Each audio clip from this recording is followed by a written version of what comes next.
Without faith, it's impossible to please God.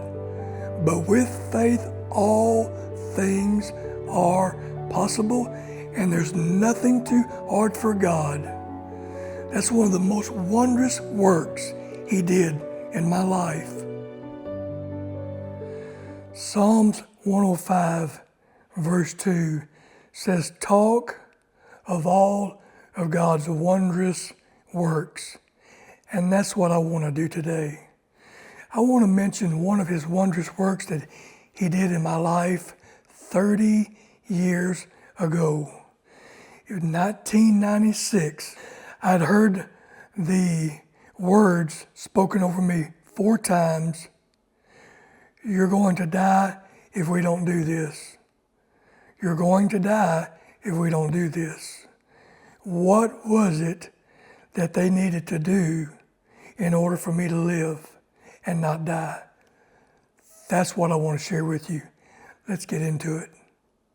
His mighty, wondrous works. It was 1996, and I just had my tonsils taken out. The doctor said that if I got my tonsils out, it would help my voice be stronger. So I agreed. That was on a Friday.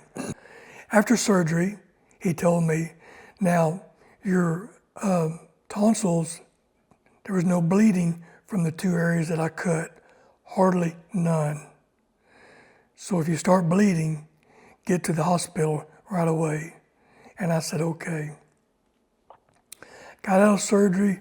I went out that night right from surgery and got back in at 11 o'clock at night. Now I was staying with one of my sisters, and I was staying with her husband in Crawford, Texas.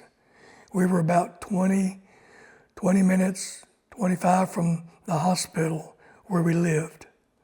And I came in 11 o'clock that night, and there was something on the stove for me to eat that they left for me, and I ate it. Then I went to bed.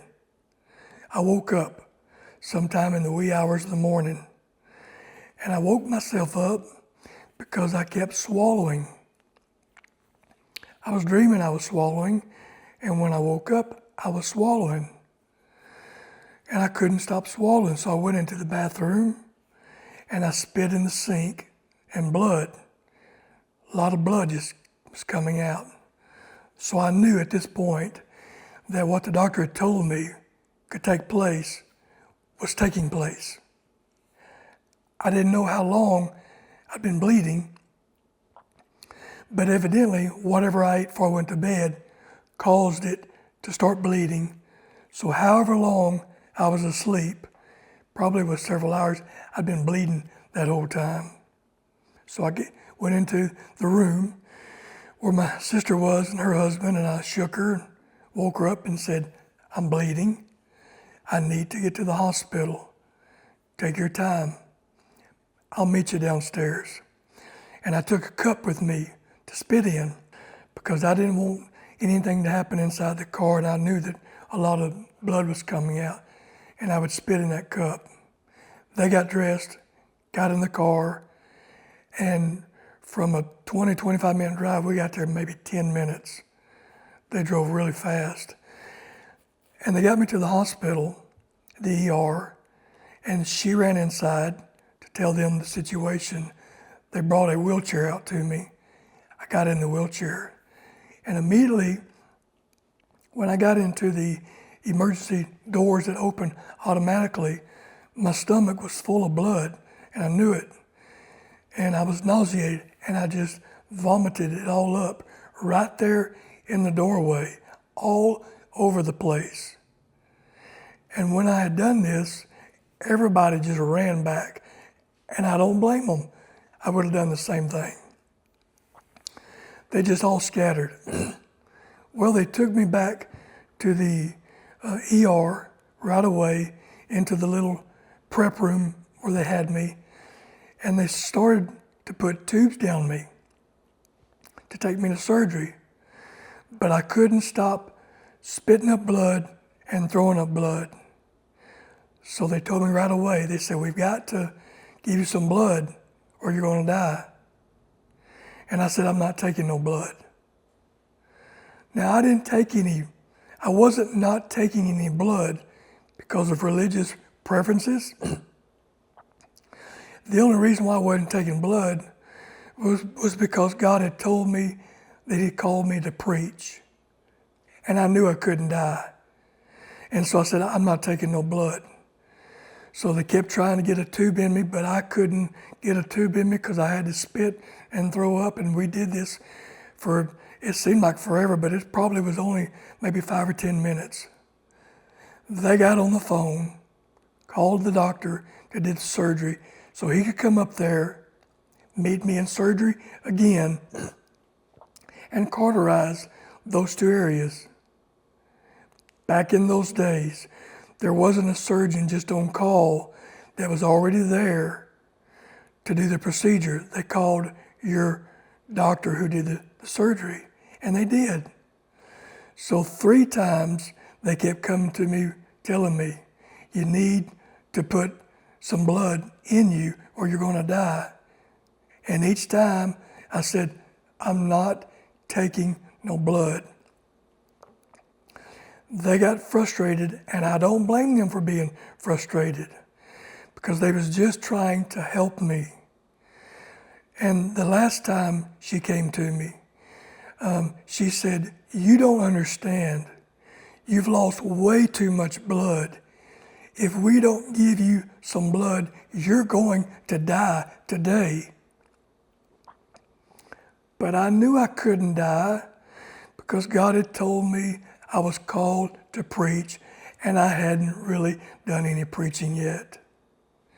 I was only 29 years old, I believe at the time, maybe 30.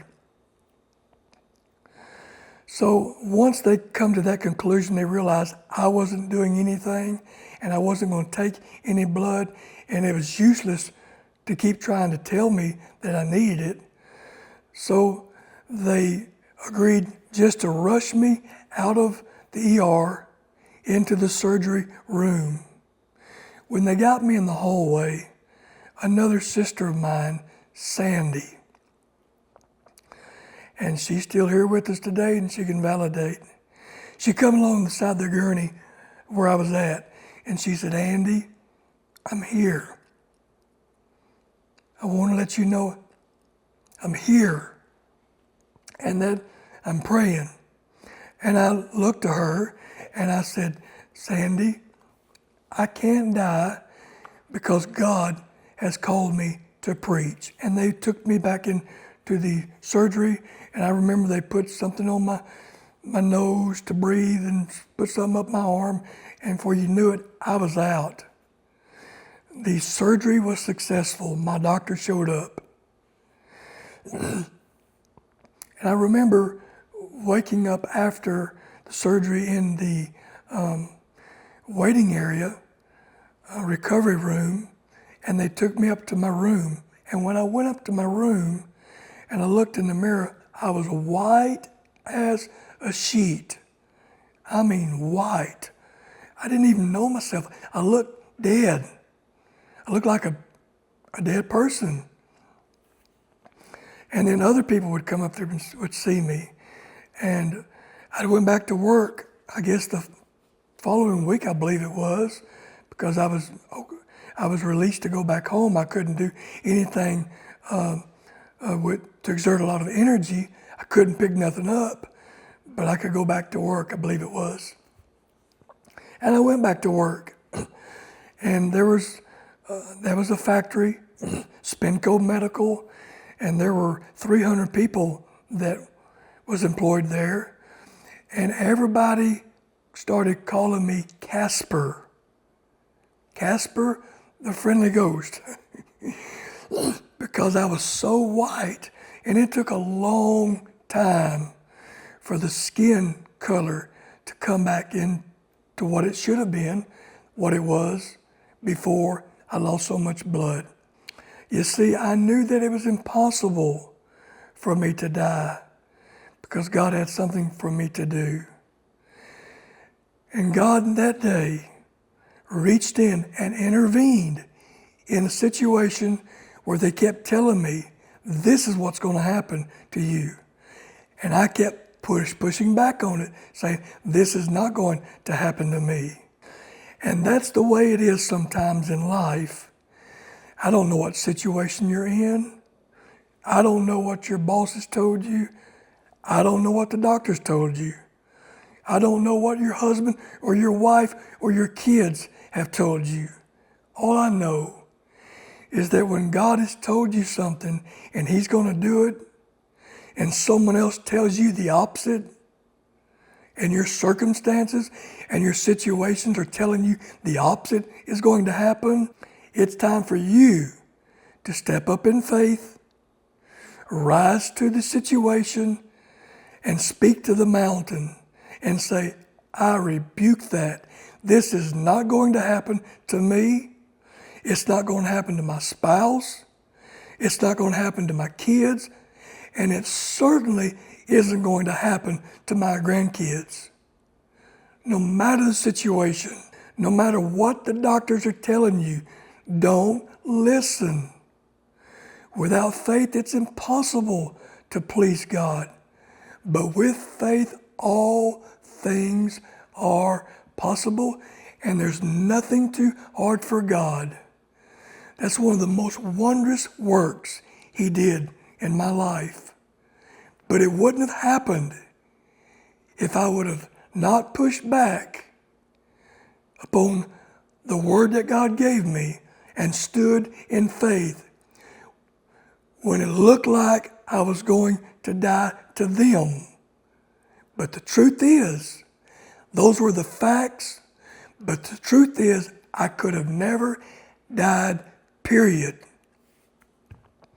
Isn't God good? And He's still doing wondrous works today. Now, how about you? Why don't you create a wondrous work today and be a vessel for one of His wondrous works to be performed in your life so that others may see the wondrous works of God? I'll see you next time.